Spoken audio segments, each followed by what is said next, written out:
Монгол улсын ерөнхийлөгчийн сарил 2026 оны 5 сарын 10. Монгол Улсын ерөнхийлөгч боловсролын их сургууль хөдөө аж ахуйн сургуулийн эрдэмтэн багш нартай уулзлаа.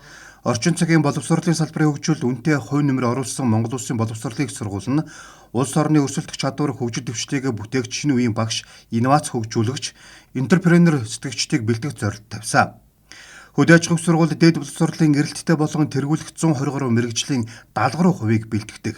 Төгсөгчд нь хүнсний хувьсгал, тэрбум мод, үндэсний хөдөлгөөнд хувь нэмрээ оруулж байна.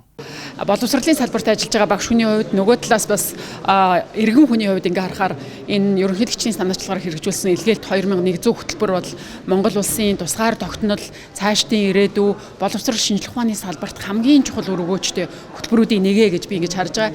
Яагаад вэ гэхээр энэ ямар нэгэн шүүлтүүр, ямар нэгэн шат амжилгагүйгээр орон нутагт захын одоо хороолол бүр хаанч байсан энгийн одоо хүүхдүүд өөрсдийнхөө сурдлага, өөрсдийнхөө одоо хичээл зүтгэсэн үр дүнгээр энэ хөтөлбөрт хамрагдаад тэгээ гадаадын улс олон одоо өндөр хөгжилтэй улс орнуудад Монгол улсад хэрэгтэй нарийн олон чиглэлийн мэрэгжлүүдээр сурж босож ирнэ гэдэг бол энэ бид нэр өнөөдрийн өчнөө олон мянган тонны алт зис сухаж гаргаж ирж байгаа ашиг орлогоос илүү Монгол улсын тусгаар тогтнол, эдийн засаг, хөгжилд хамгийн том одоо үүс, хамгийн том үр өгөөчтэй ийм хөтөлбөр гэж харж байгаа. Одоо ерөнхийлөгчийн ивэл дор зохион байгуулагдж байгаа одоо тэргүүний сурагч оюутнуудыг одоо гадаадын өндөр хөгжилтэй ихтэй сургуулиудад суралцуулах ийм санаачлагын өрнөөсөнд бол туйлын их баяртай байна. Энэ бол маш чухал асуудал. Яг гэвэл энэ манай Монгол улсыг ирээдүйд авч явах залуу боловсон хүчнүүдийг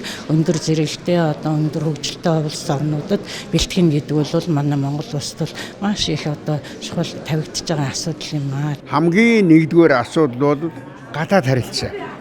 Гадаад харилцааг хөгжүүл урд нь байгаагүй юм сайхан арга хэмжээ болж байна. Цаашдаа ч урд нь сайжрах байна. За хоёр дахь асуудал бол тэрбум модны асуудал.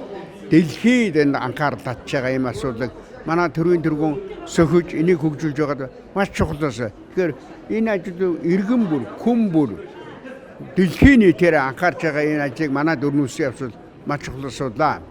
За гурав дахь асуудал хүнсний эрүүл ах. Хүнсний эрүүл ах гэдэг хүний амьдрал. Хүн хоолноосоо болж одоо өвчилж байгаа. Энийг одоо анхаарч байгаад их баярлж байна.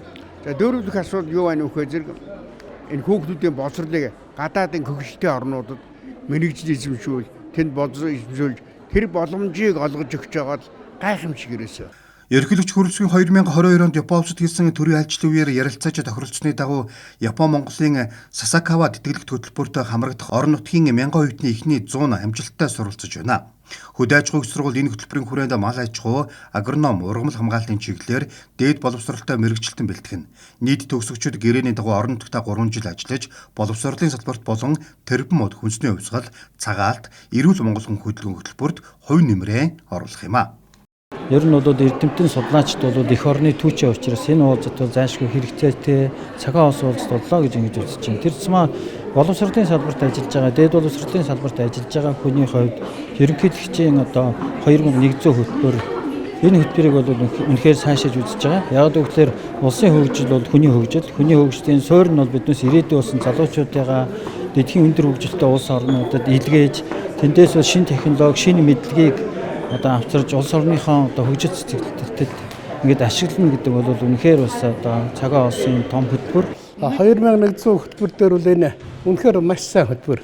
Энэ юу гэдэг одоо энэ аймаг сумдын хамгийн шилдэг оюутнуудыг энэ тэтгэлд хамруулад тэгээ гадаадд өндөр одоо боловсрол эзэмшлүүд сургууль суралцуулаад тэгээ тэр эх орондоо ирж одоо ингэж ажиллах энэ гэр бол надад маш өндөр таалагдж байгаа. Маш чухал одоо хөтөлбөрөө гэж ингэж ойлгож баярлж байгаа. 10 жилээ төгсөөд ер нь бол өөрөө эхлээд гадаад явахыг аягүй хүсчихсэн байхгүй юу. Тэгээд яг би нөгөө захын оролт ер нь төгссөн болохоор за би одоо ер нь ингээд гадаад явах ч юм уу гадаад явж сурах ер нь за ер нь бол боломжгүй байна гэж бодоод тэгээ яг явж байгаа ангийнхаа багшаас ингээд юу харж байгаа багш мэрэгжил аягүй гоё юм байна. Багш мэрэгчлэр суралцъя гэд тэр үед юу агаад 2014 онд боловсролын сургуультай элсэж орж исэн. Тэгээд төгсөө сургуультаа бол ингээд одоо ажиллаад 8 дахь жилдээ болж байна. Тэгээд одоо яг манай үеийн одоо яг захын одоо хотын төвөөс биш одоо захын ороолын хүүхдүүд ер нь бол ерөнхийлөгчийн хэлгээд 2100-д ороод оролцоод ингээд дэлхийн одоо шилдэг ихтэй сургуулиудад ингээд суралцах боломжтой болж байгаад нь айгүй баяртай байгаа. Хүүхд бүрд ингээд нээлттэй тэгш боловсрол ингээд олгож байгаад нь айгүй таатай. Өнгөрсөн хугацаанд ерөнхийлөгчийн санаачлага, эвэлдор боловсруулалтын салбарын түнэт төрөө шинжилгээ ухааны ажилтнууд, нийт багш, түүхийн багш нар их хурл улсын зөвлөгөөнөө хийн ололт амжилт тулгамдсан асуудлуудаа хилцэн цаашдын бодлого зорилтоо тодорхойлон ажиллаж байна. Ерөнхийлөгч мөн энэ өдөр Монгол Улсын боловсруулалтын сургуулийн дүрслэг хурлага технологийн сургуулийн зөвлөх багш, шинжилгээ ухааны доктор профессор Цэгмэдийн Цэвэнд Гавьят багш, хөдөө аж ахуйн сургуулийн инженерийн сургуулийн зөвлөх профессор, зөвлөх инженер, техникийн шинжилгээ ухааны доктор Чагнагийн Бямд оржоод Гавьят механик жуулагч цолгууртээж нэр бүхэн эрхмүүдийг төрийн дээд одон медалаар шагнасан юм а. Монгол Улсын төрийн одон медалаар шагнах